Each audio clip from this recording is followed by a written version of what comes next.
मुरबाडहून आम्ही मजव्या मामाच्या घरी आलो. पण घरी पोहोचल्यावर मामा आणि मामी बाहेर गेले होते. पण घरी फक्त माझी मेहुणी स्वरा आणि मेहुणा प्रथमेश हे दोघेच होते. मग वेळ न दवडता मी, स्वरा, सोनी आणि माझी मैत्रीण शिवांगी शॉपिंगसाठी बाहेर पडलो.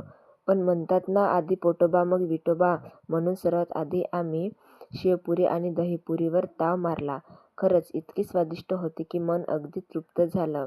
आणि शेवटी खट्टा मिठा पाणीही मागून पिला. का तुम्ही पण असे करता का? कमेंटमध्ये नक्की सांगा. त्यानंतर आम्ही मॉलमध्ये गेलो.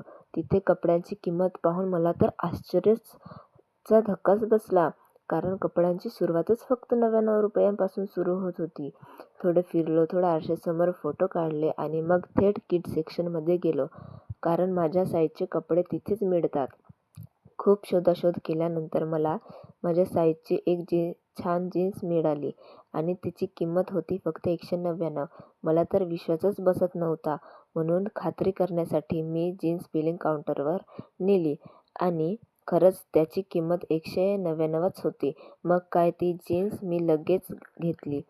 तर आजचा शॉपिंग व्लॉग तुम्हाला कसा वाटला कमेंटमध्ये नक्की सांगा. पुन्हा भेटूया पुढच्या व्लॉगमध्ये. तोपर्यंत स्वतःची आणि आपल्या कुटुंबाची काळजी घ्या.